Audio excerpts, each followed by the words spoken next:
Throw Gang, we are joined by the COVID Kings, the Zoom Zeppelins, the Video Vixens. It's your weekly running of the boys with the core four of the only podcast that matters. And yes, I left my microphone in Montauk. sound like fucking shit. Sound like one of the Groms. Yeah, that's a good T-shirt. I left my mic in Montauk. But that would be like the most. That's like the throwing fits difference where it's like, oh man, yeah, everything sounds great. Like we love you guys recording boys only. Like you should definitely keep doing this, and then you immediately fuck it up one weekend. Well, it's because I got too fucking lit on the Jüicy Zöömy. I boxed up immediately after. Well, I spilled a glass of wine as soon as we signed off. It went all over my beautiful DNA sample, and it's it. Yeah, just the Yeti mic was just like the last thing on my mind at that point. Anyway, core four, precious cargo. Come on, boys man. Only, Jimmy, Larry, Chuck, and Chef. A samurai wouldn't lose his blade, and a professional podcaster wouldn't lose his blue Yeti mic. Why would you bring up the samurai analogy? Because you're half Japanese, obviously. So okay, all right. Yeah. How's that beer doing, dude? Yo, is beer back? Is beer back, by the way? I went out. I guess we could do a drink check before the fit check. I went out with some friends, and I got 2 Bud Heavy bottles, which I hadn't had probably in Lord knows how long. Because, obviously Natty Boy's going to natty. And, dude, a fucking Bud Heavy bottle? That's honestly, that's the one thing that makes me proud to be American. That's so it's good. South. Well, can's not the same, Chef. I like a tall boy too. It's not the same. I mean, I'm doing. You got to get it out the bottle. And yes, it's great to be American to drink from that, South African beverage conglomerate. But okay. Bud Heavy is actually very divisive. Like some people think that it's just truly fucking ass on the drinks channel of the court. I say that like Bud Heavy in the bottle, super cold on a very hot day like today is like top 3 beers for me. What beer are you drinking now?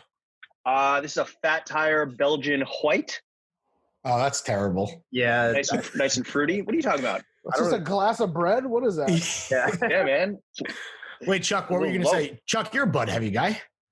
You had 8,000 on your birthday last time we saw you. Oh, my God. Is that the second most recent time we saw you? After my birthday, I didn't drink Bud Heavy for like 3 months. I would see a Bud Heavy and I would get sick. Like, it was really bad. You had PTSD, dude. But I'm back. Are we going to do a drink check or should I say? Because I'm drinking from that family. White seltzer? Yeah. Is that good, by the way? It's good. That's what I heard. Unfortunately, it's good. What flavor is that? Unfortunately. Limon? I don't know, because Bud Light's just, I don't know. It's very Post Malone. Does it taste like, I don't know, White Claw or Truly or something? It has a little more flavor. Like it's a little sweeter. I think that's why I like it. It's closer to a Sprite, if you're familiar. White Claw has kind of just taken a back seat to like some of the other seltzers. Like it kind of tastes just like shitty water. Bud Light seltzer is pretty good. Well, why would you be drinking White Claws to get fucking smashed? So it's but I'm not like claws up. I'm not like that anymore. Maybe that was a bit last summer. Yeah, that's fair. Either way, beer definitely. I feel like as a podcast that I feel like we drank beer for the majority of our existence until recently. Definitely feels like it had taken a back seat, at least promotion wise. And I would just like to say, like, hand up, that's on us. Like, beer is definitely back, and we're drinking beer. We're drinking beer. But because you're not gonna bring a bottle of wine to a recording session and not have like we don't have glasses, right? You're not gonna properly aerate it. Beer's back. My liver's been fucking pickled in grape juice for the last 5 days. Like I had to do. Yeah, beer. that's fair. Yeah. Okay. So Chef, what are you drinking? I'm drinking a Bud Heavy, dude. But I mean, so I used to cop like a 6-pack before every recording session, and then I would end up just like drinking the whole thing throughout the night. That was so bad.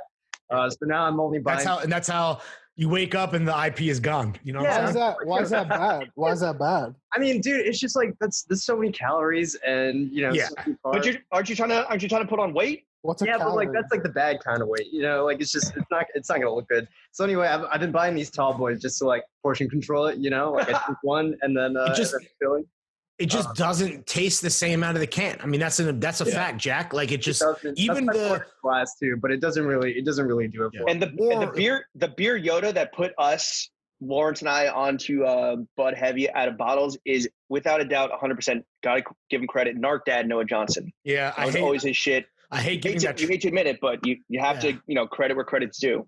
I hate to toss a bone to that translucent fuck, but I mean, he was definitely like, that was like like after an event, that's like a boys out beer. I feel like this pod has been pro Bud Heavy for a long time though. For sure. He's a sentient onion skin, but he definitely knows his beer. He's a ghoul. He's a goblin. He's the ghost of Christmas future because he looks kind of old. He's a motherfucking goblin.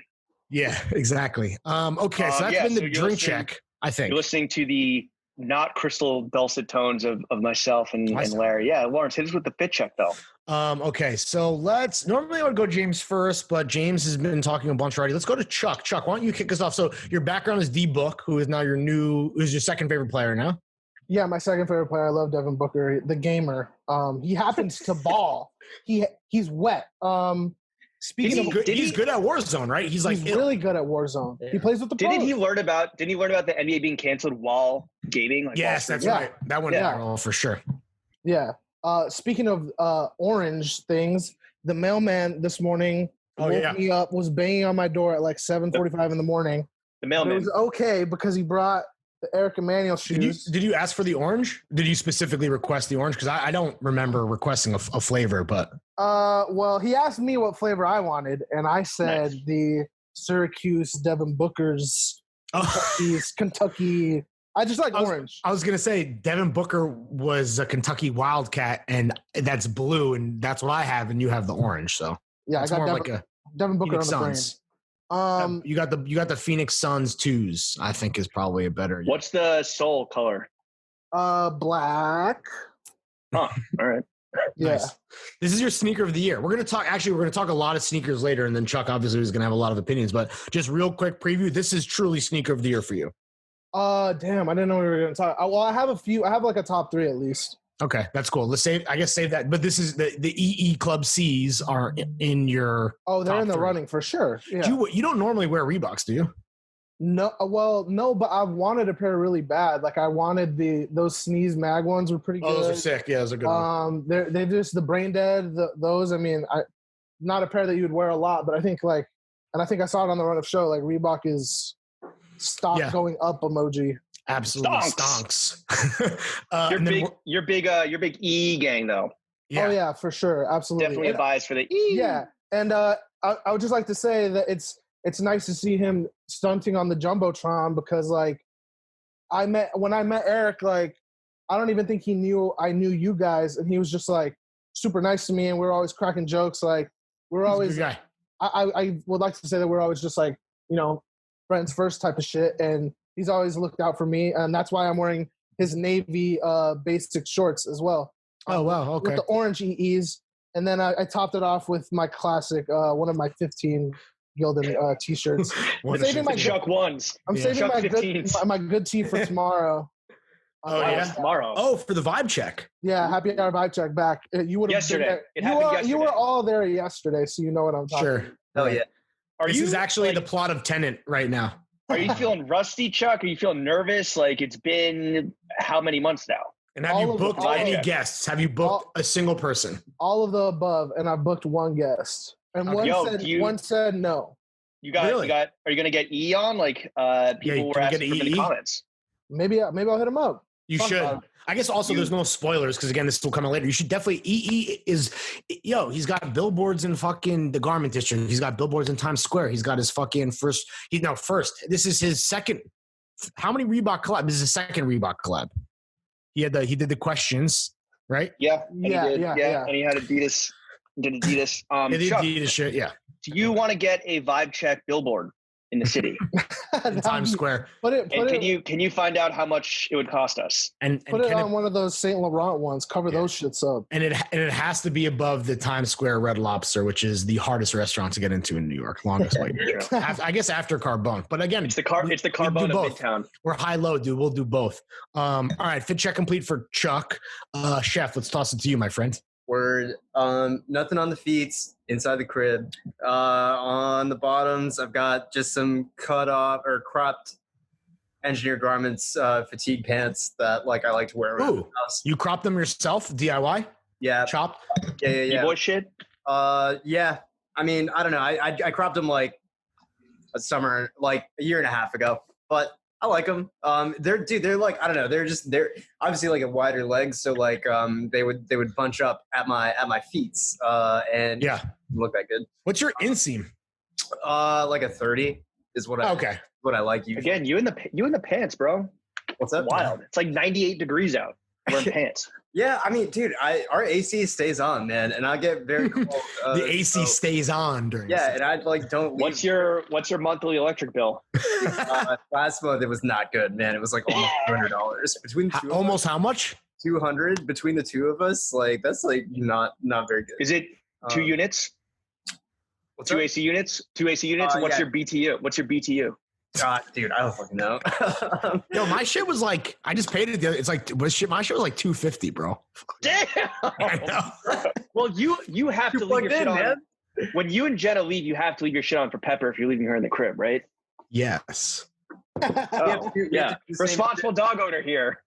She's listening to her favorite song. Yeah, exactly. SPCA, this is a parody account. Yeah, we literally leave on. So we leave on the ACs for Sooks. We also leave on like dog YouTube for her. They have like sounds. Oh, that's right. Like like nature. Oh, you're not joking. You're saying no. We do it when we know we're gonna be gone for more than 3 hours. We'll just leave it on. Just let her vibe. Why do you leave on some fucking Last Pants or for reals to run up get the our stats, advertising run it dollars? up.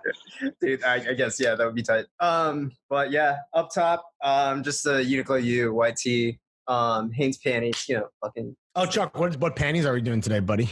Uniqlo. All right, Jimmy, back from the beach, dude. Looking not necessarily sun kissed, but I have the context, so I'm extrapolating. We stay SPF'd up.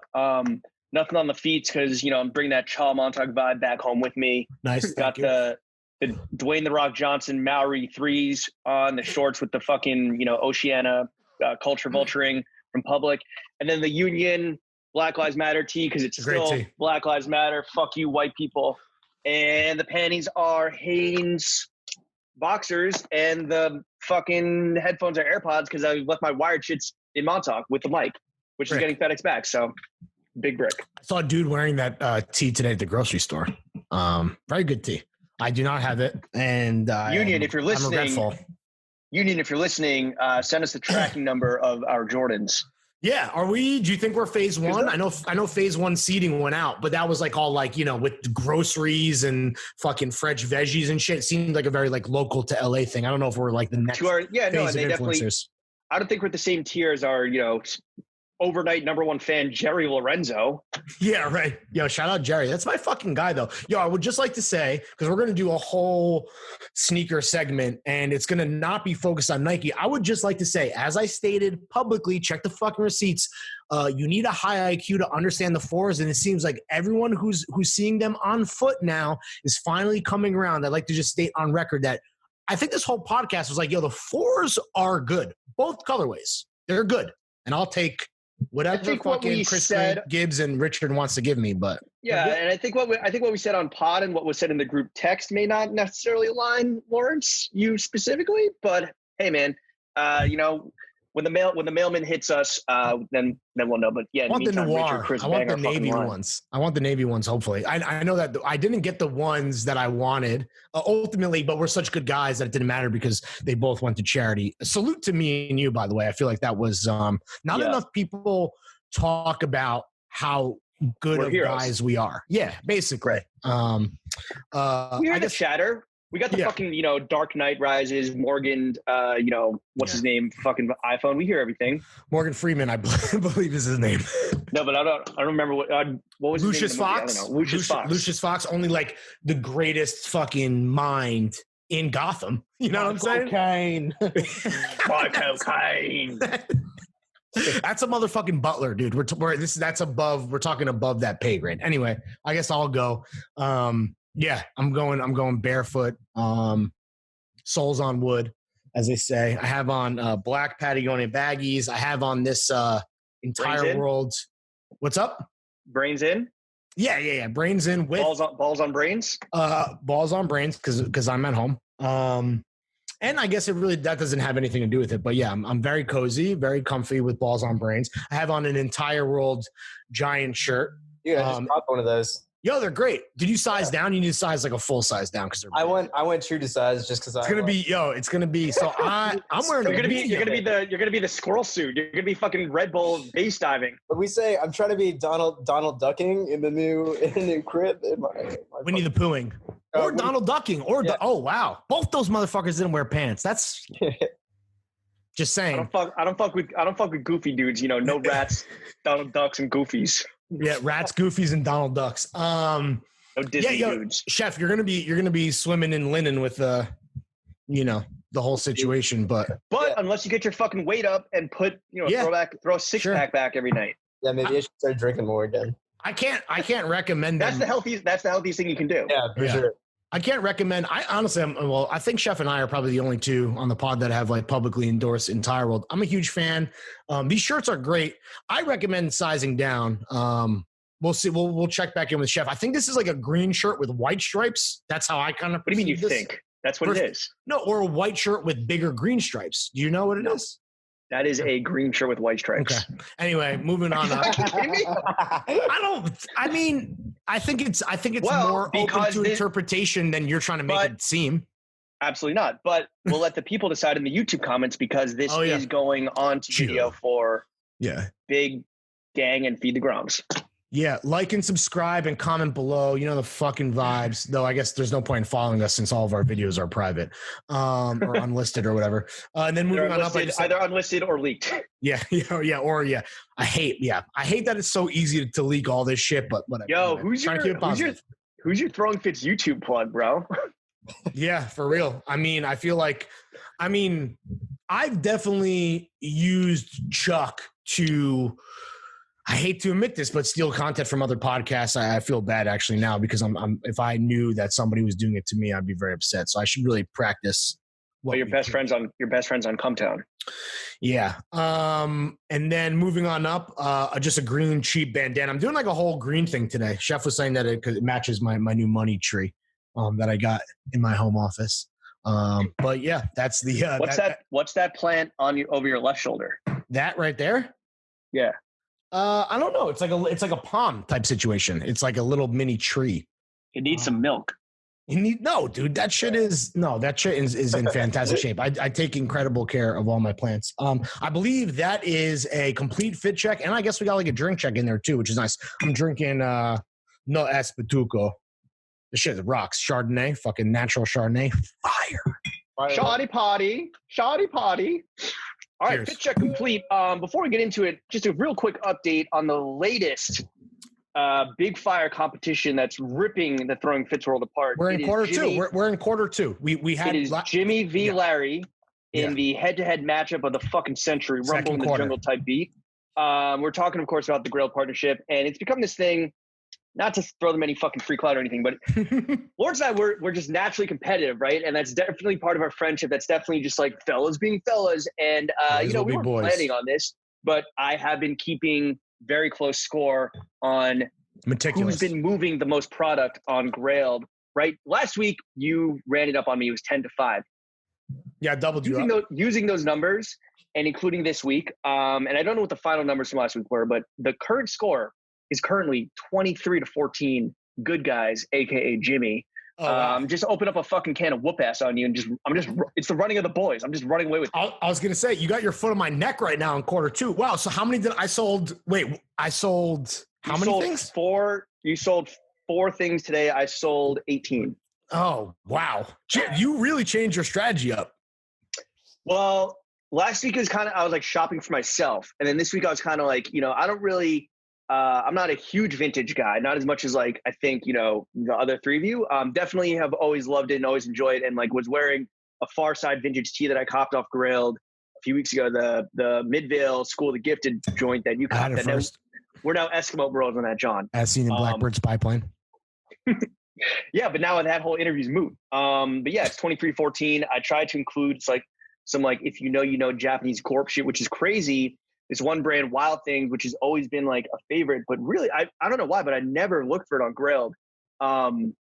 It's some hippie climber shit out of Japan, and there's a decent amount. So I, threw a bunch on there, a bunch of climbing shorts and shit. And that actually I think 5 or 6 things from Wild Things got sold just, today. So I think Wild Things is kind of like one of my favorite types of brands on Grailed, where it's it's definitely a deep cut thing. And you're like, what are the odds that it will be here? And you forget that there's millions of listings, and you find between 10 and 20 listings, all dirt cheap. No one is bidding or offering on any of them. And you're just like, oh, this is fucking mine for the taking. And it's very cool to share that with the Throw Gang. Obviously, I have my own version of those kind of brands, which I can get into. But yeah, I mean, you definitely, again, you fucking did work. Credit where credit is due. You're a pro. You went back, you watched tape, you went back in the lab, you worked on your approach and your strategy, and you came out fucking swinging, in the second round. Yeah. I mean, it's literally just fun, right? To and add in the healthy competition. I love beating your ass as I do, week to week. So, just another fucking W in the Jimmy column. Well, that would be the first one, to be fair. So, but no, I mean, look, maybe you'll step it up next week. I don't know. Are you inspired to do better? Well, one thing that I inspired to get on my level. What I thought was really interesting, and I don't think that this has happened yet, and I feel like the odds of this happening are extremely low, but I think you and I both picked one brand we can both definitely agree on. Not that I think that you picked any brands that I don't fuck with, and I hope the same can be said for you. Yeah.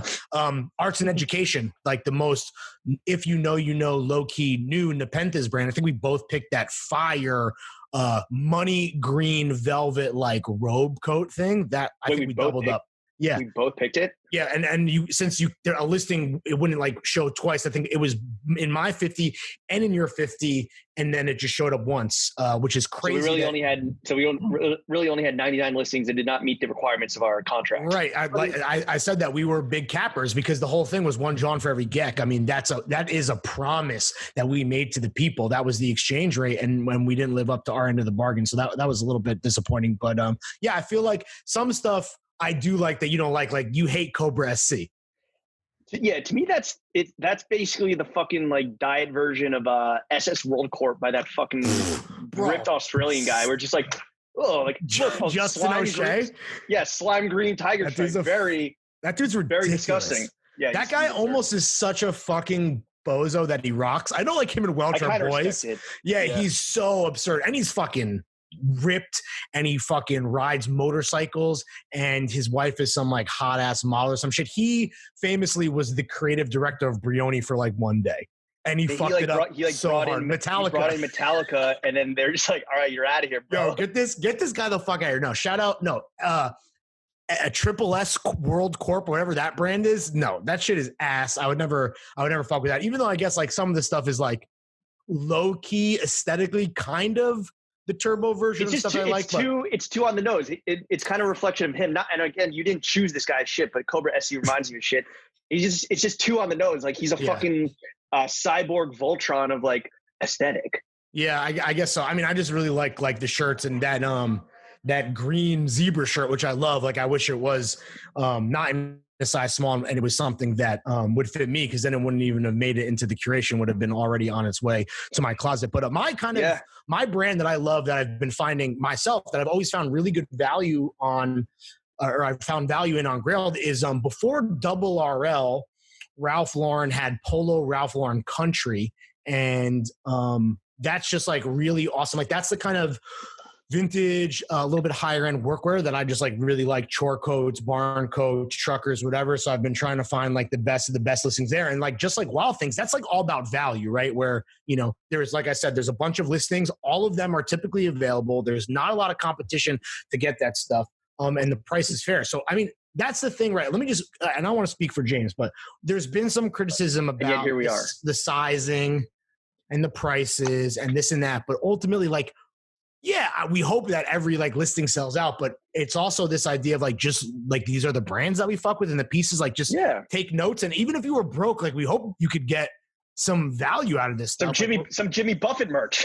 Yeah, exactly. We're not. I don't know. I hate this idea of being a. And I don't know if this is what people expect from us, but sometimes I feel there's this expectation that we are just recommendation and personal shopping machines. And that's not what we do. We want to have like and I want to have I'd rather have like a conversation about it. And like, I definitely want to put people on. I know that's like a fucking privilege. What is that? Like there was some tweet that was like the greatest thing for a white man is this is why do people hate on Joe Rogan? Like he's jacked and people pay to listen to his opinions. He's the ultimate white guy or something like that. Like, and, like we are privileged. Like we understand the place that like we are lucky enough to be in, but it's not, let us fucking have it in our own way. Wait, Chuck and Chef, have you guys peeped the collection? Oh yeah. Have you guys looked?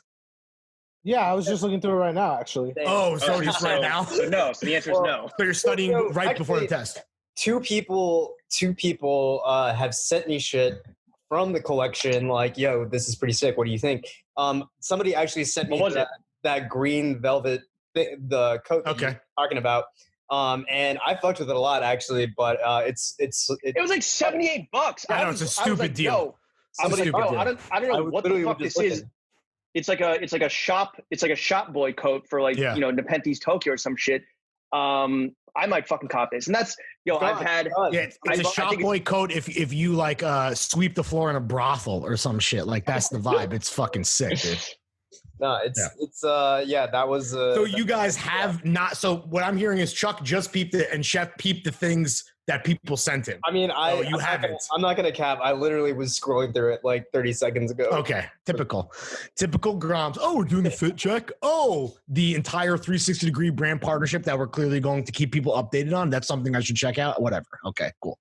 I think that hopefully again it's going really well. We are in week 2, round 2. I have a big opportunity to rebound and kind of make this thing a game. I got to make this thing a game. Yeah, I would love just I don't want to enter the back 9 on just fucking garbage time, right? Like I would love an actual challenge here, Lauren. So if you could please fucking step it the fuck up. Still pretty early. I mean, again, this sounds like me. This sounds like me last week. You better be careful what you wish for. I mean, again, as the person who sounds the clearest and the crispiest, it should be very clear that this is my podcast. And on my podcast, I am the best dressed. And I have the best taste. So, speaking of my podcast and the True Leader, let's talk about the Jüicy Zöömy. Let's talk about the Jüicy Zöömy, which I think I ran point on, and it was a fucking flawless execution. Yeah. Except for the many hiccups and many fuck ups along the way. I got shit-faced.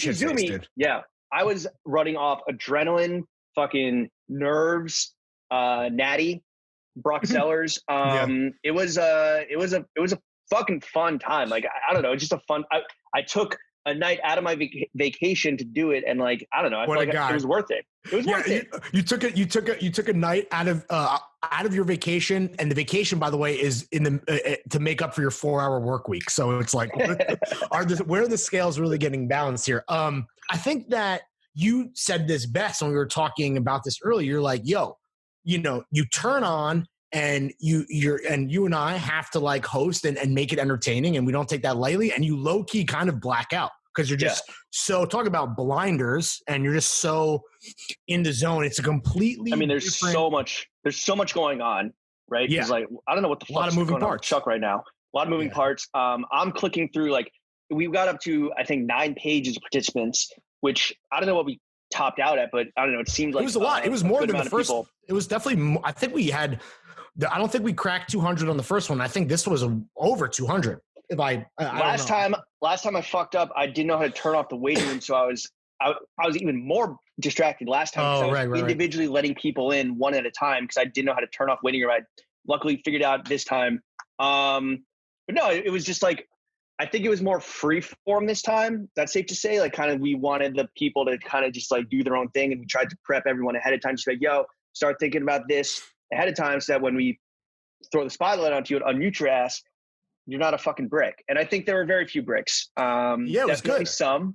Yeah, there's always going to be a couple bad apples. It happens, and we're not here to cast judgment and point fingers. I mean, we're just my thing is like I get so I get so jacked up and so nervous because it's totally different. Like this is, what are we doing right now? We were talking amongst friends. Maybe it's turned up a little bit so that it could be, 100% entertaining and people can get their fucking $5, $10, and $20 a month worth. But the Zoom is a whole, and we're not like hosting a game show. There's no like, especially this time, there wasn't like real structure, but that shit is like, I don't know. I find it very nerve wracking. Again, it's like an awesome job to have. Don't get me wrong. It's nerve wracking, but but I can't. weird. Like it's just so much. I don't know. It's just so fun. It's intense. It's fun. I'm glad we did it again. I've been wanting to do them for a minute. I wanted, like we said, we want to do these more frequently, obviously, but without like not so frequently that they lose like their special kind of like.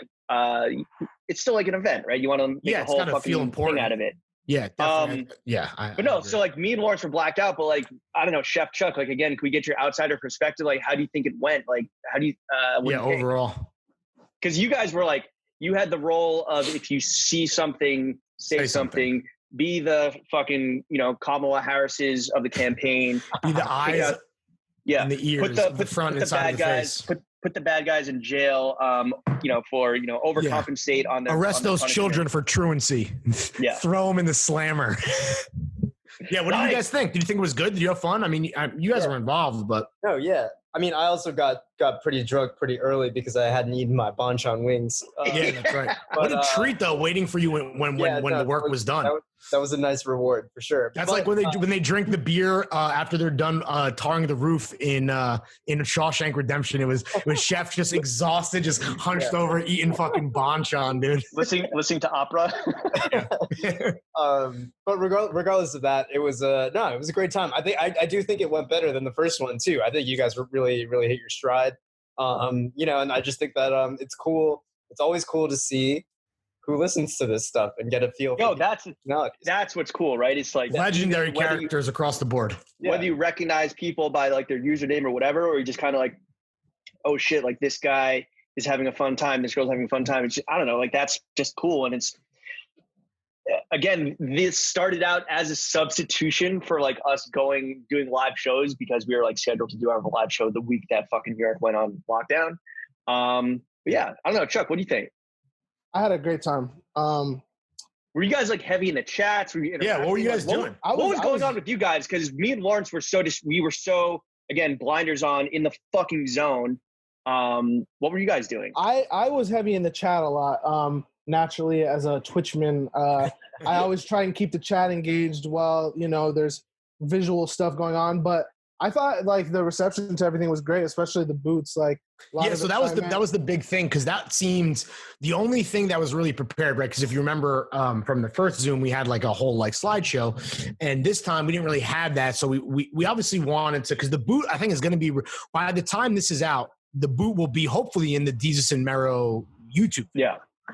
So obviously we wanted to kind of like not so much control the narrative for the narrative controls you, but like just show all of the fans.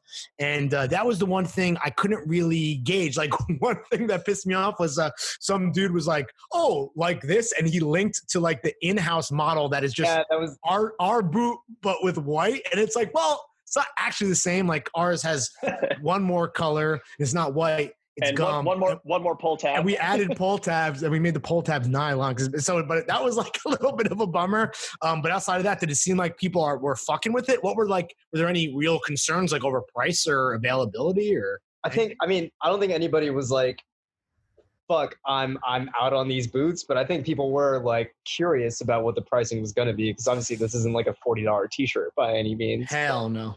Yeah, but overall, like it seemed like people were super into it. And like I always like to look at people's faces more than the chat because I think that that's just a little bit more fire. That's just like a little bit more expressive, right? And generally looking at like people, I feel like people like leaned in, they got way more attentive, they were like really paying attention. So to me, that shows interest and My boot is now covered. My boot is now has a bit of a paint splatter effect going because I actually knocked over an entire cup of juice as soon as the Zoom ended. I hope you didn't think we were being pretentious with like, cause like, we didn't like sit, down with the fucking, Michelangelo and Leonardo's of the MA and like sketch this fucking shit out. But like, we were thoughtful with the process. And I thought it was cool to show the various kind of iterations and even give some context. Like, all right, if the webbing is white and you wear it with jeans, the webbing is going to get dirty. So we don't want to do that. So like the webbing should be black. And if the webbing is black, like maybe the pull tabs should be black, even though that came out of a completely fucked up sample from DMA. But ultimately, I hope that Happy accident.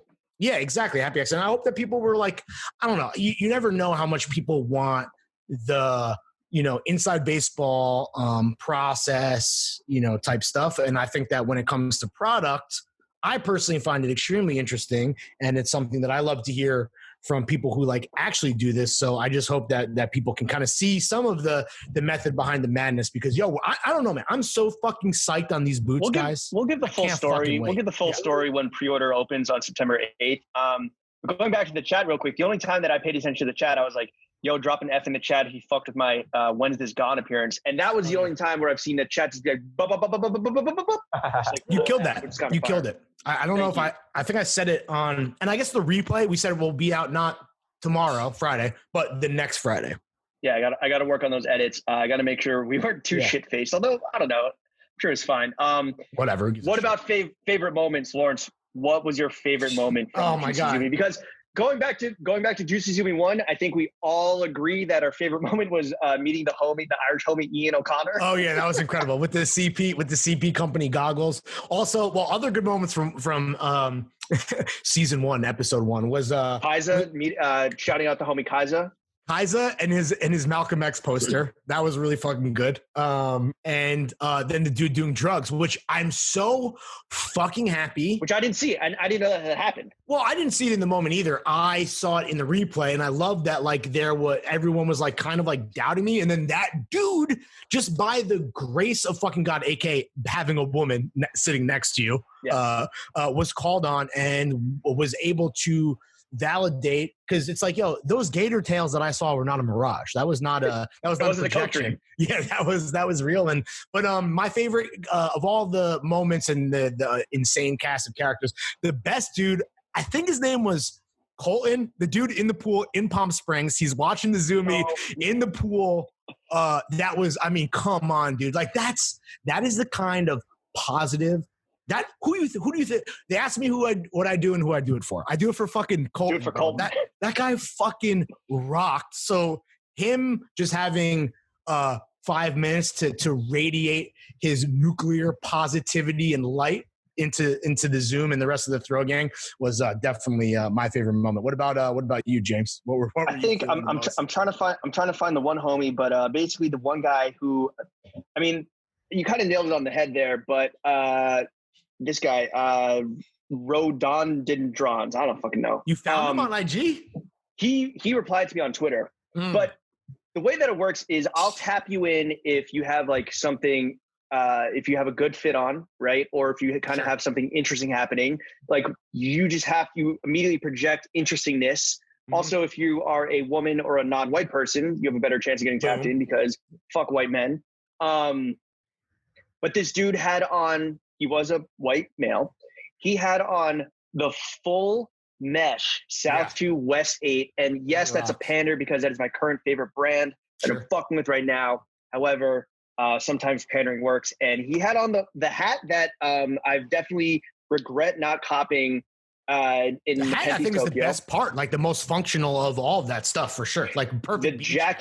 The jacket with the tee underneath, and then the mesh pants, which we brought up with Lucas Top Shelf Tyson as a big meshman. We're like, yo, cop those and just swing dong, and it's legal because you're wearing pants. And yeah, he was just like, he came to this fucking fitted because he did the damn thing. This is the only like event that can really, group event that can really happen during core. So like you best come fucking fitted. Yeah. Why would, don't definitely. And don't get me wrong. There are a lot of good fits through and through pages 1 through 9. Right.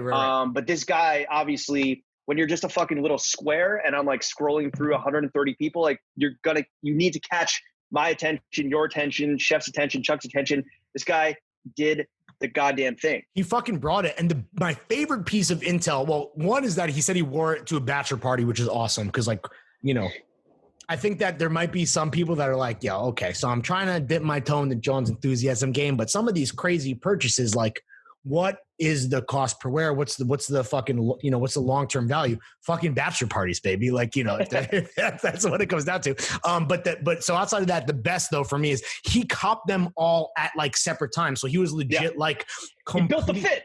Yeah, he built the fit. He was catching all the Pokemon and was building a roster.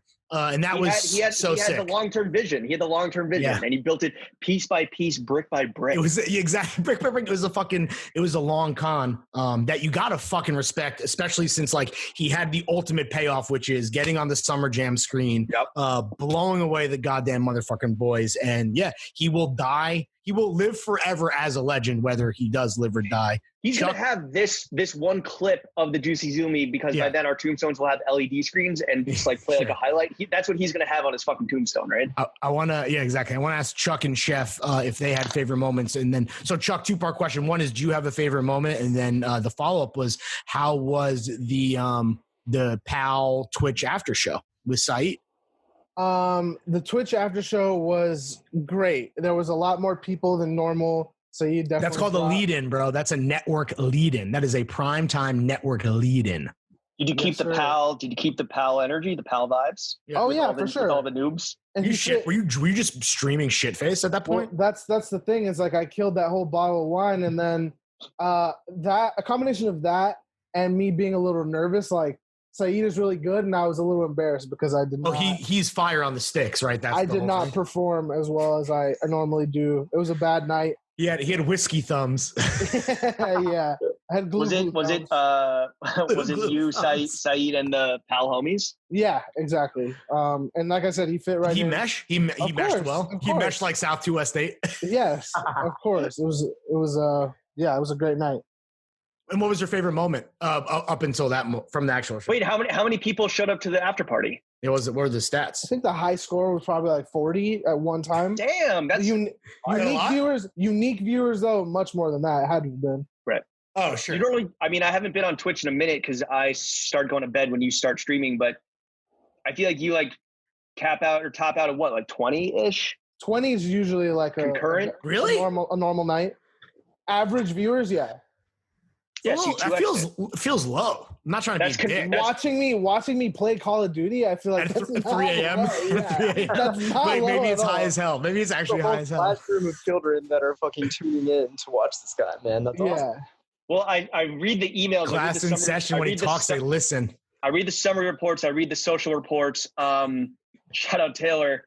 And I see that the one goal that you need to hit to become like a partner or whatever is an average of 75 viewers. So it's good to know that we're from 1/3 of the way there to 1/2 of the way there. Is that the goal, to be Chuck, to be a Twitch partner? That's got to be, right? Well, I mean, I don't like, maybe, but like, or just get like sponsorship. Yeah, well, you should know what you're looking for. I don't know. Any kind of money is sick. The throw gang, the throw gang is always on the Twitch throwing bits. Bits are that's a good title, throwing bits. I can't take credit for that. Someone in the chat came up with that, but yeah, they're throwing mad bits, and Am I still the choo-choo train leader or whatever? No, I think that's Jimothy Lacoste is his name. Shout out to Jimothy, a fellow Jimothy. Yeah. Wait, isn't Jimothy Lacoste some like IG fitted like R&B novelty singer? But that's not the real guy. This is just a guy using his name. Oh, maybe must be. Yeah, word. So what was the favorite moment, Chuck? Yeah. Damn, I guess you don't remember. I guess the part when you guys were talking about like all the back and forth with the boots, because like me and as much as you guys say that we're like we know everything, like me and Sham didn't know any of that shit. Yeah. So, like, to me, that was kind of like I was like, oh, cool. So that's what Daniel Penny was talking about. Like, it just put everything into like a visual. Daniel Pennyloafer. A visual context. By the way, Daniel Pennyloafer said that he had to bounce early because he had to go watch Perry Mason because he's 78 years old. Jesus Christ. What a fucking guy. Chef, what was your favorite moment? I mean, I think the moment that got the biggest like reaction out of me was definitely seeing Colton in the pool. I thought that was like, the sickest vibe. I also liked the guy that shouted out the Before trilogy by Linklater. I had to jump in at that point. Oh, right, sure. Then also need to give a shout out to my guy Zane, who said the nicest thing that anybody's ever said about me at the end. Criticism. What did he say? What did he say again? I don't know. You just I was like pretty hammered at that point, but I just remember that he shouted me out in constructive criticism. In general, he just said Sham needs more mic time. Oh, because Sham basically he's like Sham rocks. I'm Team Sham. Give him the rock. That was yeah. We want both you guys. We want both you guys not to cut you off, Sean, but we want both you guys to have more mic. It's always how it works. So it's always funny how that works. You got to cut somebody off to give him a compliment. Yo, shout out Zane. Zane is the homie. Yeah, I think that the energy overall it was great.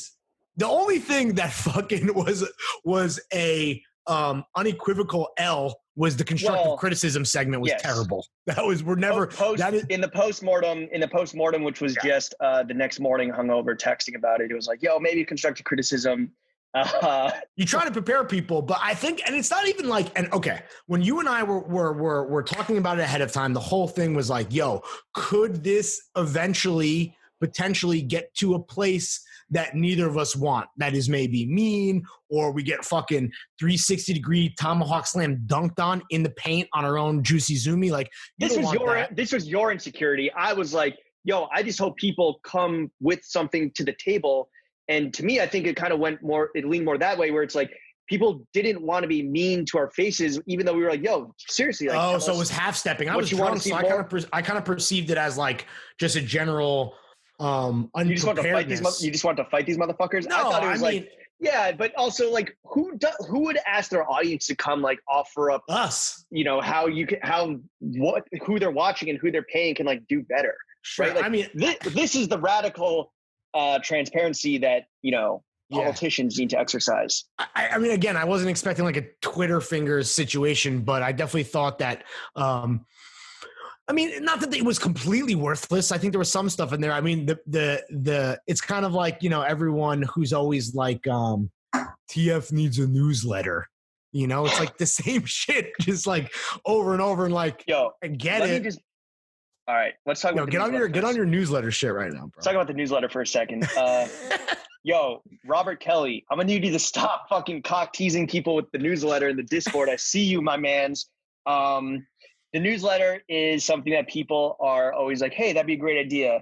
And I said this morning, I was like, you know, somebody sent me sent the TF email, which is basically my email, a fucking War and Peace level length email where I wanted to reply with that meme where it's just like, I read all that. Wow. I'm happy for you or I'm sorry. Yeah. That should just be an automatic, like, out of office reply to every email. If it's like over like 500 words, yeah. No, I appreciate this guy. And I obviously read the email and I'm putting him in touch with R. Kelly for some freelance work. But I was like, yo, we either have to commit to doing a Throwing Fits newsletter or never mention it again, or just be like, yo, it's fucking finito, not the good type. You know, it's a done deal. It's not happening. Because to constantly kind of like lead people on or cock tease and, you know, blah, blah, blah, talk about the Grail shit, how the Grail shit is like a recommendation machine. We kind of have to just like take a stance and these are supplements. And think about it. Like the Grail thing is a supplement. It's not like a fucking compliment. It's like, okay, you and I got into the pod game so that we wouldn't have to fucking write. And not because like we're lazy, but because like we did that. Like I wrote a book. I was the editor-in-chief of a site. James was the editor of his own site. Like I interviewed Kanye West. He interviewed Kanye West, and Kanye West stepped on his New Balances. No, this is like the people that are like, bring back 4-pins. One, listen, we're experts in intellectual property at this point, and this is including that ship has sailed. This is including Chef as well. Like, why are you asking us, man? Talk to fucking Complex Media. Talk to Verizon Hearst. Don't fucking talk to us. Hit up the Screaming Eagle. Also, here's my thing, right? James and I are always going to find ways to recommend brands, products, John's information, and have a serviceable element to what this podcast is. Sometimes it is on mic. Sometimes it might be kind of wrapped up in a 360-degree partnership with a sponsor, with a presenting sponsor like Grail.com, a better way to cop bitch. And if you want a newsletter or a website, my advice is do your own thing. Start it. Do your own newsletter that you want to see in the world.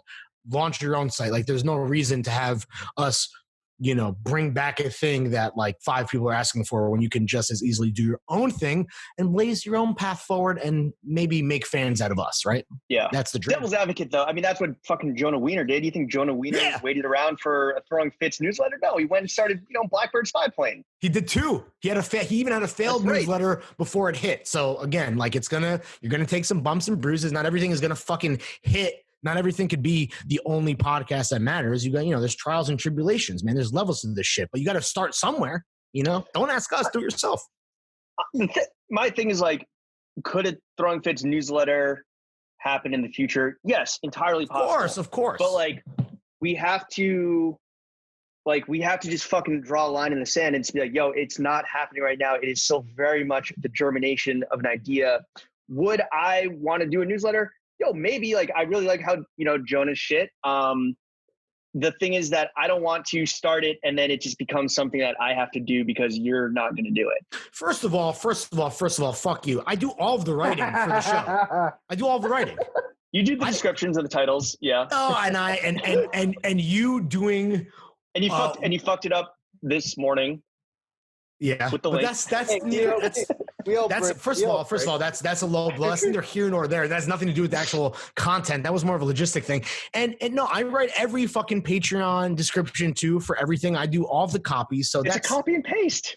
Yeah, it's copy. It's copy and paste. Not necessarily, not for everything. Just for Listen, there are some canned responses. I'm not going to pretend like there are. Everyone sees them, they know. But Grailed times Throwing Fits times Grailed is now Grailed times Throwing Fits week 2. Like there needs to be some adjustments. You know what I'm saying? Here's my last point on this is that I don't think that a newsletter is something we can necessarily farm out. Maybe we could have like contributors. Yeah. But I think that if it is literally like a recommendation or like unearthing some fucking uncut gems, hidden gems, like that has to come from us, and we're just fucking out here cutting 2 pods a week. The biz dev is fucking booming. The TikTok is going brazy. The socials are jumping. The partnerships are fucking popping.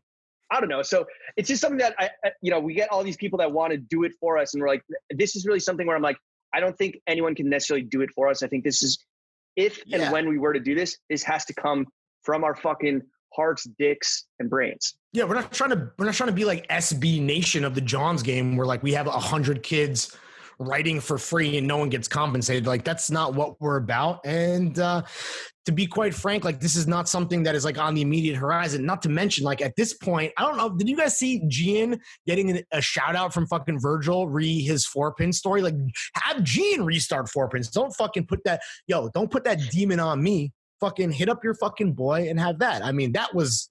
Listen, when I saw that shit, he texted us both immediately. Yeah. And here's the thing, right? Can you imagine? He said, beef got quashed. And I was like, don't you mean squash? And also there's beef? Definitely a Don Draper. I don't think about you at all. Virgil. Or maybe Virgil does think about it because clearly it's taken up some type of fucking real estate in his dome. Gian's been fucking in his milk dud head ass, you know what I'm saying? Like Gian's been run free up there for a minute, and so it says right here, Virgil said Gian De Leon, one of the most important critical minds in this game of ours, in the tangential game of fashion. Oh, this is the first draft. He literally he wrote the thing with like a ton of spelling and grammatical errors, then redid it, but like even doubled down and really made the praise robust. I mean, listen, man, we've talked about this before. This is first of all, hold on, let me back up. All fucking props to Gian De Leon, right? Our close personal friend. I was going to say close personal celebrity friend. He's not a fucking celebrity. Our close personal blogger friend. This motherfucker has blog life, tattooed on his fucking palms. That's his stigmata. He lives it. Like that's like he is that guy. And he has to get it retouched every few years because it fades. He does. God forbid it actually fades. No, if there was ever a guy, if it fades, he dies. It's like a shark. If he stops blogging, he perishes. No, if there was ever a guy who would see a shout out from Virgil and, honestly, deservedly so, be like a career pinnacle cosign shout out, whatever. Like, yeah, like we have Jonah Hill, other people have Virgil. Like, listen, however you feel about Virgil, like don't pretend that he's not extremely fucking influential and his cosign doesn't matter. And he literally shouted out Gian in the context of being like a critical voice of a generation. So shout out to Gian. That's gotta talk about making your fucking day. That's incredible. And Gian's always like this. Like he knows like the context and the history of fucking everything in this tangential game of ours, or whatever Virgil said. He's the fucking Zach Galifianakis hangover meme with the math, and he look at a fucking t-shirt and you see like the fucking computer's Putin in his brain. He's just like one of the most important critical minds. I think you mean he's John's Rain Man is what you're trying to say.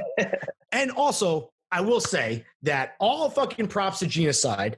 And I'm not saying that people are not capable of change. And also people never change, by the way. But they do have the capacity for change.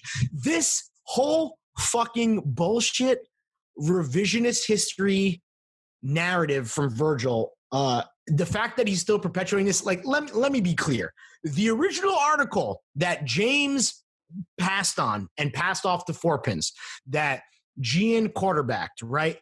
That was a hit piece. I'm not trying to pretend like it was something that it wasn't. Like that was us seeing bullshit and calling bullshit. And as far as I know, Virgil has never addressed the claims, the claim that is on the rug, which, by the way, was a blank slate commission to Jim Joe for a rug for an Off-White showroom. And Jim Joe is the one who Googled Off-White or Pyrex or whatever the fuck, I don't know what you needed to get the SEO to match up to get that article, because I don't think it was like ranking particularly high. But like Jim Joe picked that quote, he did the thing. Again, props to Virgil for Virgiling, and which is typically like curating the best shit and like letting other people kind of put it together for you, kind of like us, really. So I respect it. But again, Sorry, I muted myself. He talked about this shit at one of his lectures, and this is recently, this is a couple of years ago, but he was still very butthurt. He not only tore down the piece itself, maybe not like Gian as the writer directly, but then the site. Didn't he kind of diss Gian once? I feel like he kind of like threw some shade at Gian. I think even in this, when he presented before like celebrating it and like getting like the commission. No, that's what I'm saying. Even recently, he was like, this whole website just exists to tear down young designers. And I understand that the position Virgil was in when he was giving that lecture, wherever that was, I don't know if it was at Harvard, he's given so many at this point, but like the position he was in then in stature in the game and the chip on his shoulder and the approval he was seeking is very different than the Virgil today, who can go on Instagram stories and shout at our boy. And to be crystal fucking clear, again, people can change, but to me, it's just one of these things where it always feels, and this is tough, man, for me to say as a white dude talking about only like literally the most prominent Black fashion designer. But with that said, I just think that like the timing with him is always like super convenient, and there just was this big controversy. And I think that this humbles him and gives context to everything that's happening, specifically the controversies right now. And I think kind of helps build out his mythology and his DNA. And I guess really the final point for me is like, speaking of building out mythology, it's just like such a great fucking story that proves that you and I are always at the fucking nexus of culture. And you cannot fucking deny that. And whether it's us directly or the extended universe like Gian, like that's that's what it is. That's the throwing fits difference, not you leaving your mic in Montauk, bro. What do you think the fact that he's like focusing back on the kind of like original moment where he had this like breakthrough for, not necessarily in the most positive sense of the word, but like the Pyrex flannels, which is like the first time he went off like hoodies and shorts and got so much attention for like, putting, because you could say he like put some fucking, streetwear flavor on some like old white, stodgy brand by taking the Ralph flannels and zhuzhing them up. Virgil, why do you think he's so focused on his like origin piece right now? Virgil is is it to distract, or is it to kind of like, again, just like build himself up? It's a yes and a no, because like this is why Virgil, like, he is undeniable. We'll say that, whether you hate him or love him. He really is like the perfect, I think, example of like, if you love this guy, you love him, and you could give a laundry list of valid reasons why and why he's so important. and in the way that he has like been a trailblazer for designers that look like him, and how he's, this man has fucking bent the industry over and fucking railed it, dude. Like he is the most in-demand guy. Maybe has the strongest personal brand of like any designer. And this idea of like what he's doing for LV, who's the bigger brand right now? Who's bigger? Is it LV or is it Virgil Abloh? Like, let's be fucking real. And on the flip side, if you fucking hate this guy, you see the fucking Walter bites and you're immediately like, oh my God, here we go. Virgil Abloh at it again. Fucking, going back to the fucking whole donation fucking scandal, keeping it to Virgils and all that. So he is the conversation. Look at us now. Like, we don't particularly give a fuck about Off-White. Like, we're talking about this because it involves our fucking boy and the extended universe, the TF extended universe. But like, he is the fucking conversation. And I think that is the most impressive thing. And it kind of was hilarious to see him you read the New York Times cover story, or New York Times magazine cover story. Sweatpants forever. Virgil had, like, to me, it was the most hilarious quotes because, you have Anna Wintour like dying on a hill. You have Scott Sternberg, shout out entire world. You have Scott Sternberg being like an underrated, awesome GOAT. I think everyone on this show probably fucks with him. Really? I never really fucked with like band as hard as like you did, because I always think Prep has been fucking stupid. Sure. Maybe it's because I'm not white, but also I'm switching on my headphones real quick. But no, so I mean, look, I respect him in like that story, while he was kind of like the portal and the entry point into like the larger conversation on like the fashion industry and how it's kind of fucked itself in the ass since 2008, right? Yes, kind of of like financial crisis. Yeah. Yeah. And like, obviously that's extenuating circumstances, but I think also like 2015 was like a pivotal year. But I think it really started in 2008 where like, I don't know, 2008 with the financial crisis and the internet. But yeah, no, so I think he's a really cool guy. Social. And I gained a lot of respect for him through this profile. And just real quick, I was always a Virgil hater, but then there was a profile, I think, in the New York Times a few years ago, where I was just like, you know what, like, I may not fuck with this guy's like product, but like what he's done is undeniable, and you cannot fucking speak against that.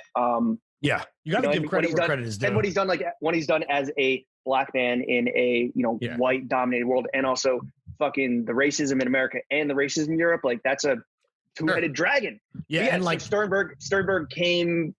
He was the subject of this profile, but it really was a incredible kind of timeline that taught me a lot about how like fashion, it like confirmed a lot of things that I believed to be true just on a personal level. Sure. How like fucking stupid and ass it all was. And these universal truths about fashion, which are that it's all about like spectacle and superficiality, and like no one here, it's about selling a fucking unattainable dream, right? Yeah, my cruising altitude for this whole piece was no doy. I mean, Jesus fucking Christ. Again, like, if we needed any more proof that we are the truth, that you look so stupid, that we are the nexus of everything. I mean, like, you and I have always had the healthy distrust. We definitely wanted to be in this industry. I can't deny that, but I think we quickly learned that like that was not necessarily the approval that we craved. And without our connections, I admit that we don't have as good of guests on this show. But all that being said, I think that we have worked for, I don't know, damn near close to 10 years to almost like separate ourselves from the capital F fashion industry, because we always saw it as not just pomp and circumstance, like you're saying, because like I'll admit, like I love going to a fashion week show. I love getting street style. This was I can't front. I can't pretend like that's not facts. Is my mic working? Yes, your mic is working. Thank you, Diplo. Little change there, little pit stop. But no, that was the subject of season 1 of the Jüicy Zöömy, was like you dress like a fucking clown every fashion week. It's pathetic. Clown. It's cool. No, it's pathetic. No, it's pathetic. It's dope. Very cool stripy coat into the stripy pants with the stripy shoes. Yeah. Everyone knows what you're talking about. No, but the thing but before I forget about Virgil, he gave the best quote where he's like, and I know that he is now showing. Not in any city, like he'll have like a global road show that doesn't just hit Milan or Paris or I guess he never really was in New York, but either way, like he'll be all over the place.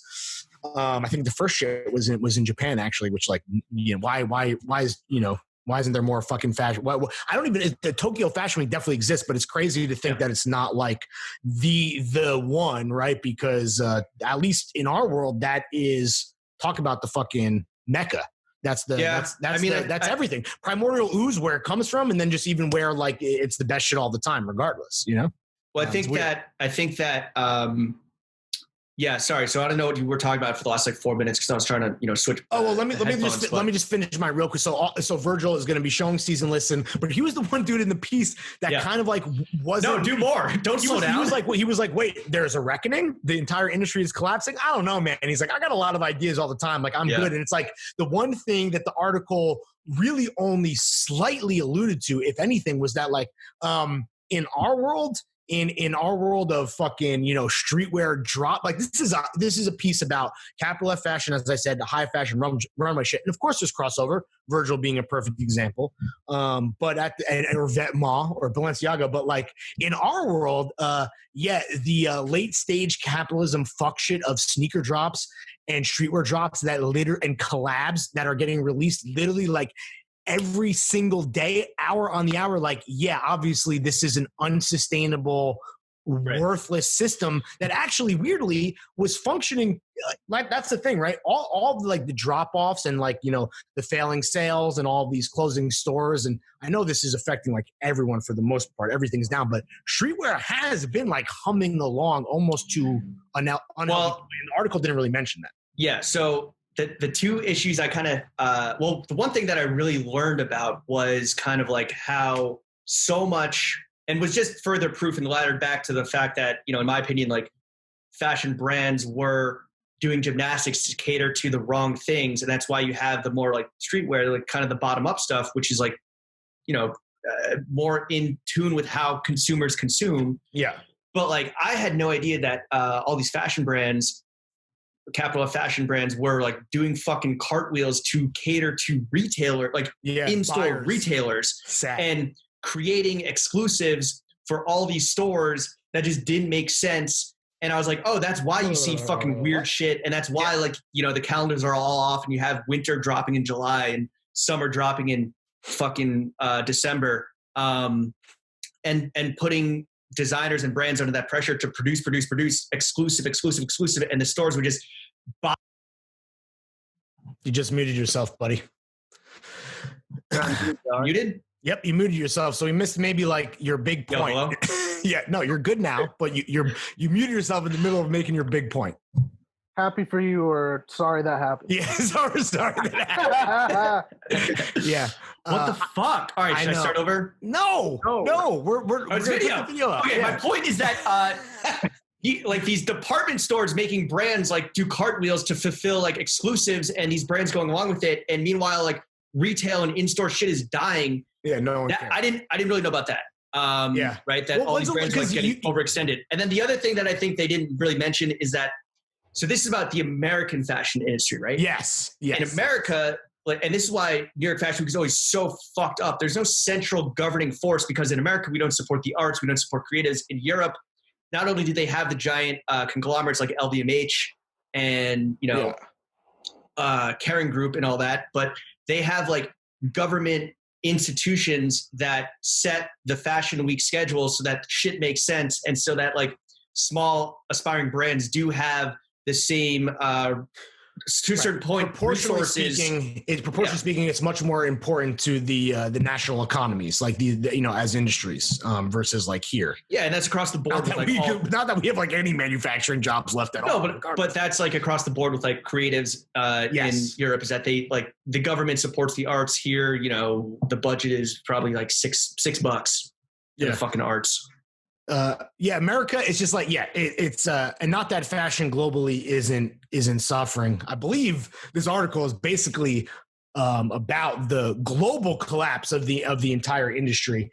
I am hoping that this unfortunate kind of end game scenario, because I don't ever take any like I'm not here to dance on anyone's grave or anything like that. I don't want people losing jobs.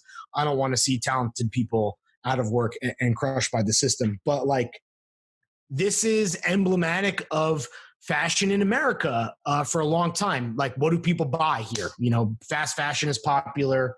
You know, direct to consumer support from fucking Silicon Valley is only in terms of like, is like they said in the article, is this going to be a unicorn? What's going to be the fucking return on investment? It's not about the actual quality of the garments, whether that's like, you know, a form or a function thing. And even just look at the fucking CFDA, man. Like, that was another thing too. I have been, this is going to sound crazy, like I've done this, but I have been a staunch critic of the CFDA for many years. New York Fashion Week has always been a fucking joke, specifically menswear, even though we have incredible talent.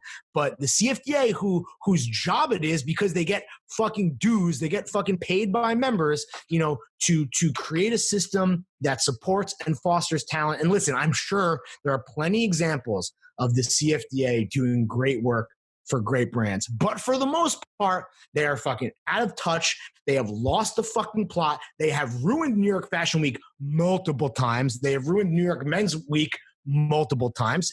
They've completely blown it. And this whole idea of Sternberg being like, yo, I'm going DTC, which by the way is what he's post DTC. Yeah, which is like, yeah, that was a crazy take. I really thought it was cool that he said that. But that's what it is, because it's not fucking Warby Parker, right? It's not fucking Outdoor Voice. It's not some bullshit. Well, he's not taking Lululemon. He's not taking huge investor money from Silicon Valley people who just want quarterly returns and quarterly growth. And it's just like, yo, if this is like a multi-decade business, I can't focus on fucking profits every 3 months, right? Yeah, that was the thing, right? This idea that the $30 million business, like, who is that good for? Well, it's good for consumers, and it's good for the people that, you know, put their heart and soul to that business. That's who it's good for. It's not good for, you know, fucking, you know, Silicon Valley or you know. We're post DTC.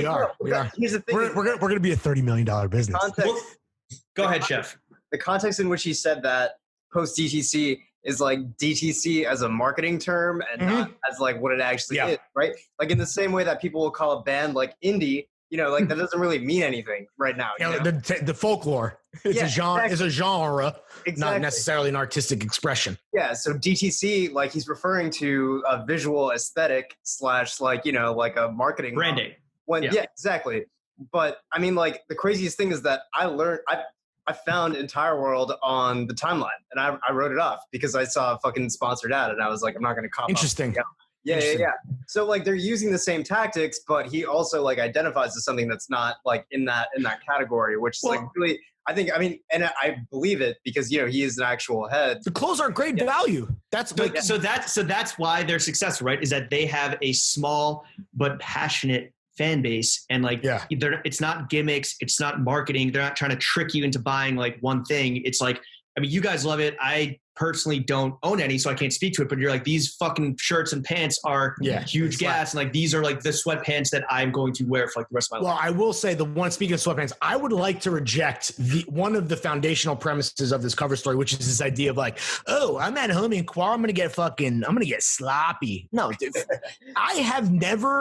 I have never been more in the pocket with my fucking fits than in Quar, dude. But like, because that's different, man. Like a John's and like, yo, bro, I'm looking like fucking Army Hammer and Call Me Bro Your Name right now. Like I'm looking fucking good, dude. Okay, I know you're trying to transition into for real, but do not call yourself Army Hammer. No, I wasn't trying to transition yet. Trust me, bro. When I'm trying to transition, you will know I'm trying to transition. I'm just saying that I have never cared, not even care, because I always care. I have never had more fun getting dressed than I've had getting dressed these past couple months versus this. And I would like to think, fingers crossed, that the people listening to this program and all of us here on the Zoom call, like you guys all agree with me. Like, it's not about going fucking, you know, full scrub mode. Like when I'm keeping it bummy, I'm doing it in an elevated way. Yes, exactly. And that's one thing that I flatly reject, is the idea that we are will we ever be post sweatpants, or will it always be? And I'm not saying that the Entire World sweats aren't fire and they're selling 1 million of them. Like everyone should have sweats. Sweats are good to have, but like, I'm definitely not doing that whole like, oh, like, you know, party waist down on the Zoom call. Like, no. What sweatpants like mean kind of is just dressing for yourself, right? Like that's dressing for comfort. And I think that you could interpret sweatpants forever as like, you know, like now people just kind of wear what they want to wear, the shit that's like for them, you know. I don't trust people enough to do the right thing to actually like dress fire though. But also you can't deny but the statistics are like, yo, clothing sales are down 79, 80% since like April, but sweatpants are up 80%. So again, I think it's like different tiers. I think that what entire world and like what we do is we offer up something to a small but dedicated fan base, because we're not trying to fucking copy this podcast or copy that like talk show or whatever the fuck. Like we don't listen to podcasts. We just do whatever the fuck we want. And it hits and it resonates. Yeah. And I think it's just like, that's hopefully what Sternberg and these brands that are kind of, you know, in this weird, they're not investor darlings because they haven't popped off yet, but they're not like super fucking gigantic brands that are, you know, beholden to this like now very fucked business model. Hopefully these guys can just like navigate it themselves and figure out their own fucking path and pave the way for a different industry model. It's just like we're talking about with like the newsletter and like restart this website, that website. Like, yo, if this show has taught anybody anything, and we say this like I feel like every AMA, it is about empowering people to trust in yourself and do your own thing. Like, start your own brand, do your own thing, fuck the system, fuck the man, do good work, seek out people that appreciate the good work that you do and create a fucking dialogue with them. And then from there, that is all that matters. Like Chef just said in the chat, that's what I was saying, shake my fucking head. Yes, once again, white man takes brown man words, credit them to himself. Okay, so then Chef was right. But who said it louder and who said it fucking? You said it with more conviction, and that's a very respectful. Well, I'm not, because it's real. What do you mean? It's that. You know, but that's the throwing. Right. In that spirit, I have a proposition for you. Wow, dude. Okay, you know what? What do you guys think about bringing back For Real as a standalone thing, not as incorporated? Yeah, Zoovies. Heard of them? Chuck Zöömy Corner, maybe even the return of Chuck Zöömy Corner. That was the newsletter right there. Chuck, did you? Yeah, that was. Yeah, we had a solid. You did 2 solid double features or whatever. Something like that. Something like that. Have you Feels ever like seen years Stars ago. Born? I think maybe it was Stars Born and then plus 2 double features. I think Chuck's the only one on the Zoom call who has never seen the proposition, because I know that Chuck. Chef and I watched your favorite movie. So listen, should we bring back For Real? I don't know. Maybe. I'd like to think that you guys don't want to have an excuse to watch a movie and just like talk about it with your boys. No, of course, man. The fact that we get paid to do that is like the great. Like, listen, the devil's a lie, bitch. I'm the proof. You know what I'm saying? Like, come on, man. Like, the fact that we get to do that is insane. And I don't think it could be a segment. It could be we could talk about the proposition right now. Like, we could just do it right now. Like, well, Chuck hasn't seen it, and I haven't seen it for years. But no, it's the proposition. If we were to do a next For Real, I would like to lead one. I forget when it was, but a few weeks ago we did something, and I came off it gas. I was like, "Yo, I want to," because the For Real was always like Lawrence, and then like Chuck did one, right? Yeah, Chuck I did Inception. That's right. And then I know too. Yeah, Chef, did you do one? Chef is like too. He's like, I don't want to like.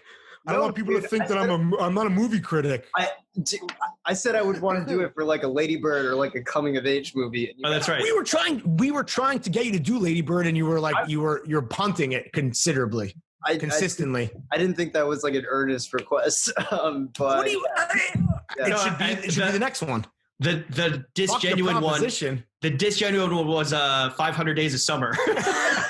Yeah, that's what it was. Yeah. That's what it was. I was like, let's. Which also, by the way, is only a joke because if he did it, would be like so sincere and exhaustive. It would be incredible. It would be so good. It would be embarrassing because it would be life imitating art. The proposition was good. I can't believe it's because I know the joke, right, is that you're always like surf ninjas, but I think your actual favorite movie is The Proposition. It's like top 5. Directed by Nick. That good. It's good. It's not that fucking good. Maybe it's over your bandana. Maybe your bandana was on too tight that day. This is such a literal movie. There is nothing, and I'm not saying that's bad. I love literal movies. It's a gory Western. Like it's just it's not an allegory. It is a very direct, literal film about a period and place in time. And what's wrong with that? And you said it's over my head as if it is something that is even remotely like 4D. I don't know if you know the context of the Australia and the Aboriginal people. And Australia was just the Wild West for British people. The white man's burden and manifest destiny. You talk about manifesting all the time. I don't know if you know about manifest destiny, my friend. I'm aware. John Hurt, his monologue is fucking huge gas. I don't know. Guy Pearce, fire. Anyway, says 10 words the whole movie. Yeah, there's not a lot of dialogue. So what? I'm not. Nick Cave wrote the movie, which is interesting. He wrote and directed it. No, he didn't direct it. He just wrote the screenplay. Okay. So you're wrong. Again, I didn't do my research because I didn't know we were going to talk about it here. I think it was kind of controversial because it showed some it exposed it was debuted at a very raw time in Australia between settler and Aboriginal relations. I think the Prime Minister of Australia only formally apologized to the Aboriginal nation in the late 2000s. Reparations, dude. Hook those people up. Yeah, they just kind of and obviously the racism and disparity and is off the fucking charts. And it's different than what we've done than our situation here, but it's very similar. Just white people just fucking slaughtered and committed genocide, basically. Anyway, I want to hear Chef's thoughts. Chef, it is good. Don't get me wrong, it's good. I'm a little surprised that it is legitimately in a whatever top 5 or 3 for you. Chef, what did you think overall? Because you just watched it recently too. Yeah, it's on Amazon. By the way, for anyone wondering, we're talking about the proposition. You can stream it on Amazon Prime right now. I'll save it for the for real because it feels inevitable. But I will say that this is not a movie that I would choose to watch. Were you bored? Did you find it boring? At times, but I also found it exciting at times. It was just sorry that you guys need constant stimulation, you're on fucking TikTok. I didn't say that. I didn't say that at all. That's not my problem. I'm gonna go watch this. I'm gonna go watch this with Chuck. We're gonna crack some natty, smoke some weed, Chuck. We'll pause the basketball. Final watch point. The proposition together. I like Red Dead. It's basically the film adaptation, so I think you'll be okay. No, I know you pretty well, right? We've known each other for a long time. Everyone knows that. I am surprised that this. Okay. So it didn't meet your expectations, but you came into it with crazy expectations. No. I'm saying it just doesn't strike me. I know you pretty well. What's the movie? Okay, so what's the movie you think would be my top 5? Old Boy. Yeah. Yeah, Old Boy for sure. You're more of a brain. I was going to make a 9/11 joke, extremely loud and incredibly close. I don't know. What's the movie with Nick Cage? Zero Dark 30. Con Air? Ground Zero? What's the one Nick Cage, he plays a first responder? Oh, with Michael, what's his name? Whatever. Some Mark Wahlberg bullshit. Anyway. No. It's good. It's good. I guess we'll do it for real. Yo, I love Ray Winston, bro. You kidding me? Sexy Beast, one of my favorite movies. He fucking rocks. Here's all right. Some broad strokes. There's no protagonist at all, really. It's Guy Pearce and his brother. I don't necessarily. The protagonist is the land. Yes. Okay. So I guess that's an interesting point. The protagonist is there's competing concepts of what Australia, and I guess by definition, the world that time that was being fucking, conquered, what are the, which side are you on? So I guess that's kind of the struggle, which is really the struggle of man. So, it's good, but it's not okay, but this is just crazy that of Jesse James by the coward Robert Ford is a better Western movie that's slow burning with no dialogue, by the way. That's better. Right. Agree to disagree. Because you fucking chose the social network. That's on HBO Max. No, the Social Network, again, first of all, as you call it, the Social Report, the Social Network is the defining movie of a decade. That's not, what are you talking about? You can't even compare these two movies. That's how I feel. Whatever. Anyway. All right. We'll save it. Let's save it for the fucking, we'll leave it all out on the field. Sorry, I didn't know that I had to fucking defend my choice on this podcast or on a for real. Now I don't want to do it. Oh, If I had to fucking defend it as like a good movie versus just like discussing it with the homies. Oh, well, that's loaded. I said it was good. Don't fucking put words in my mouth. No, this is just Larry attacking. The bandana's on too tight, bro. Just take it down a notch. Let's just do Lady Bird. Let's have Chef do. Honestly, I want to make for real just a segment for Thursdays because I think it would be really fun, like kind of what we're doing right now. But honestly, man, I'll break edge for fucking Lady Bird hosted by fucking Schmom right here. Let's go. Yo, yeah, I'll write the run a show. I'm down. Do it, Chef. What's up? Do it. Yeah. All right. Let's do it. Yeah, that's easy. That wasn't so hard. Do it for next all right. I feel bad. I want to get Chuck back in the convo. He had mentioned that today the mailman came with the ease, which are currently your top three. Speaking top three sneakers of the year, right? What else is up there? The Stray Rats New Balance, the Sewer Stompers. Those come out in 2020. Yeah. And the Syracuse V3s, the Nike Syracuse Dunks that I also didn't get. Actually, oh man, you're 1 for 3. That's pretty fucking good. I really want civilians. 2 for 3. Oh, you don't have the Stray Rats. No, he doesn't have Stray Rats. The only other shoe that I can think of right now is I really like the Nike Space Hippies, like the recycled.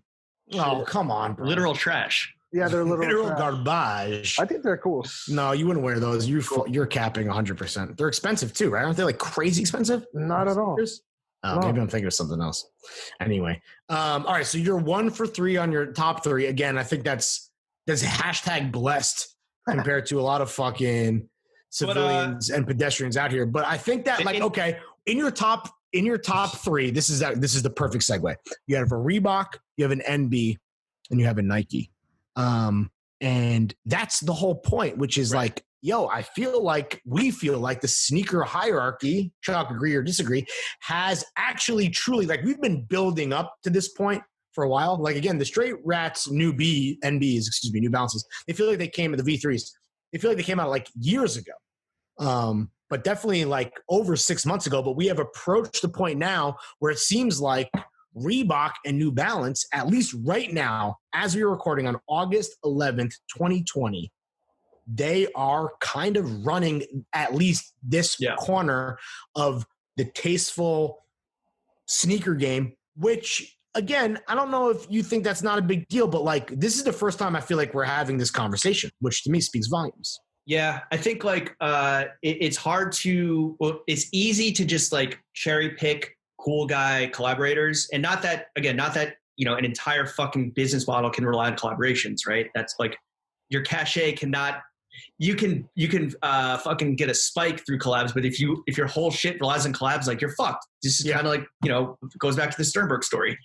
But New Balance, Reebok, they've been cherry picking like the cool guy designers, and it's relatively easy to do that if you're just fucking throwing them a bag, but it's harder to do that and consistently do it on a level that is like making waves. Cause like, exactly.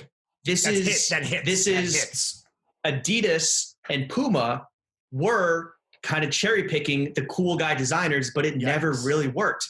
No, like, yes, Adidas was, I'm talking like 4 or 5 years ago. Adidas was, they like White Mountain Engineering. Yoji with Y3, obviously. Rick, Raph. But then like obviously with Kanye, they just fucking blew it out the water, and like that was their whole shit, right? Puma, I mean, I'm not saying that we like co-sign these people, but Puma has collaborated with like popping young designers. Rude, right? Yeah. But you fucking love it or hate it. Rihanna, Rude. Solange. Yeah. I mean, Puma's not really in the conversation. I just think that, like, all right, we wrote down. This is before. And so what I'm saying now is that New Balance, we have it written down here. New Balance has been working with Double Taps. Oh, we got the receipts, bitch.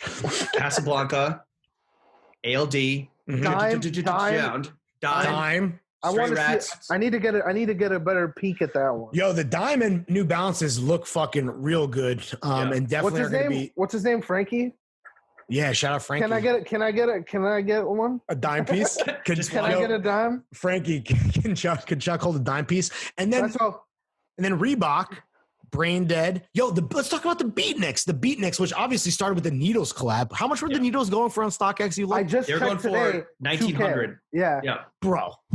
First, that's insane. And I know the beatnik is like not a sneaker, but it might as well be. And they debuted at not just at Nepenthes Tokyo, but also at the Beams flagship, which is like the sickest store in the fucking world. For sure.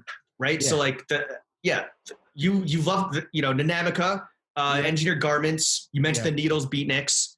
And the Club C's have been fucking everywhere. And Jown too. Yo, that's the craziest. All right, let me make a point about the Club C's this is going to be a big point, and it's a bit reductive, but I thought of it today as I unboxed my beautiful navy blue, not even navy, just more of like a, I don't even like a royal, Yankee, yeah, like a royal blue EE Club C's. Yo, the Club C, at least in the past year, 12 months, has been as ubiquitous as the fucking Fila Disruptor plague.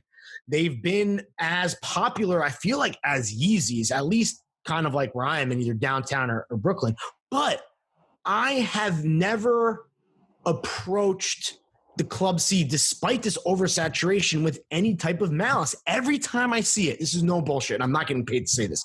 Every time I see a Club C, I'm like, it looks good. Now, obviously, people like aren't freaking it. Like, motherfucking boys are gonna freak it. Look at Chef smirking up here because this has been his shit for a minute. I'm losing my mind. Is this about to be the episode where like Chef pretends that he's gonna take credit for every take? Chef snaps.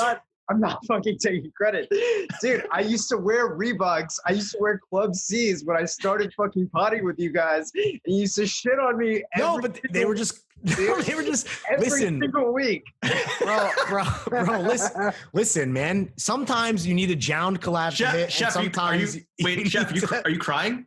Yeah, Chef crying. Dude, no, it's all right, let me fucking wrap up and make my point that obviously Chef had already made many years ago. Once again, with actions, white man, with taking actions, the brown man's words. Dude, you guys remember that though, right? Like, but yours were. Yeah, and I stand by that sautéing and flambeing of your Club Yours C's. looked like shit. Yeah, you look like a Bushwick roadie. You dude, did. I used to wear those sneakers all the time. You look like a Williamsburg guitar tech, dude. Just let it. It's all good. No, okay. That's not a bad look. Oh. It is. It's not a bad look. You worked at the Bushwick Guitar Center. Yeah, dude. It is. Yeah, you're a fucking busboy at Union Pool. Okay. It is a great silhouette that is iconic. And looking at it today, I was fucking hyped to think even about, and I'm sure a lot of people do this when you get a John, where you're like, oh, and you start already thinking as you hold it, you're thinking about fucking all the fits. You're speaking of fucking Zach Galifianakis, speaking of fucking John's Rain Man, you're doing all the math in your head. You're extrapolating every fucking fit. You're playing 4D chess against yourself. It's the best feeling. And I got that feeling today. And it's crazy that like, it doesn't bother me that I've seen them cooked beyond a fucking belief on Jeffrey Epstein's toes, or I've seen him on fucking any fucking hipster troglodyte coming off the G train. Like, it's just that good of a shoe.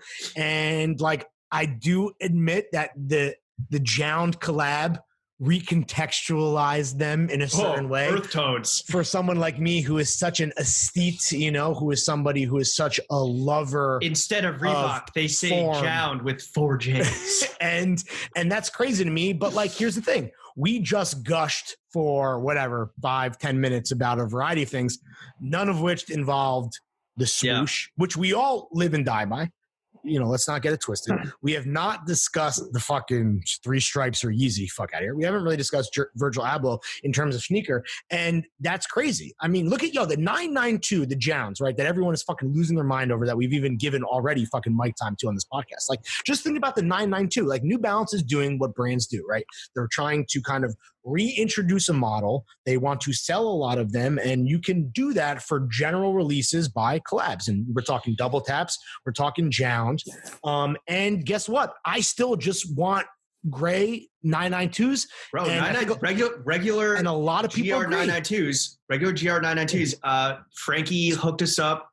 Frankie hooked us up. He plugged us early on. Yeah, because he's like, this is the sneaker we're pushing this year.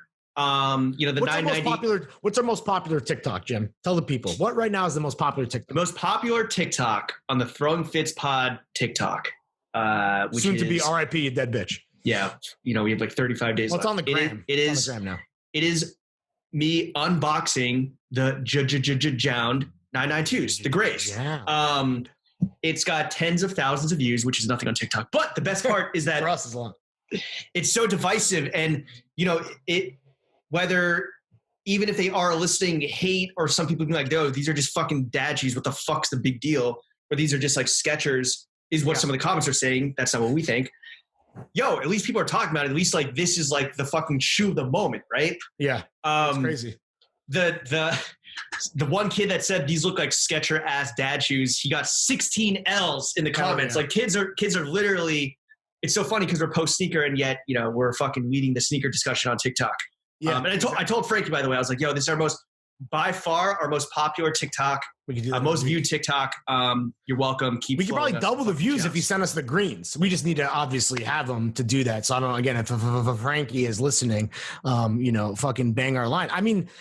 Well, first of all, RIP our TikTok that was just getting started. That's a bummer. It's crazy how much has happened since, because we did the definitive Throwing Fits TikTok episode with our extremely intelligent homie, Taylor Lorenz. And a lot has happened since the pod. Yeah, we're talking about an extremely online podcast. Yeah, are you sad to see it be official now? That are you bummed?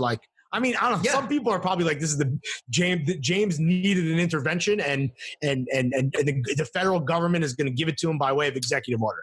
I mean, you think that, and that's fine. I didn't. I was saying some people are saying. I don't think about you at all. But no, TikTok. Okay, the thing about the TikTok ban that sucks is that I don't know if IG Reels is it. Oh, it's not at all, dude. Are you kidding me? I hate that shit. The best part about TikTok is that it just puts people you don't follow in front of you, right? So it'll take cues from like what you watch, what you like, what you who it's all about discovery. It's like Spotify in that respect, right? Yeah. With Instagram, you're kind of beholden to your follower count, and as verified IG users, you're following, right? Right. Yeah. No, whatever. But you only see who you're following is what I mean. Yeah. As verified IG users, we want to keep our ratio fire. Oh, by the way, just hey boys, can we get a real quick round of applause? James is finally verifying Instagram. All right, wait, shout out the plug. You're blowing up. That's good. Fantastic. Shout out the plug, chat. Yes. Thank you for that. But I thought like more shit was gonna happen when you get verified on IG. What the fuck are you talking about? Happens, right? What, you're gonna just wake up and get your dick sucked and win the lottery? What the fuck are you talking about? That'd be nice. Yeah, you fucking wish, dog. Okay, the thing about IG Reels. Here's the deal, right?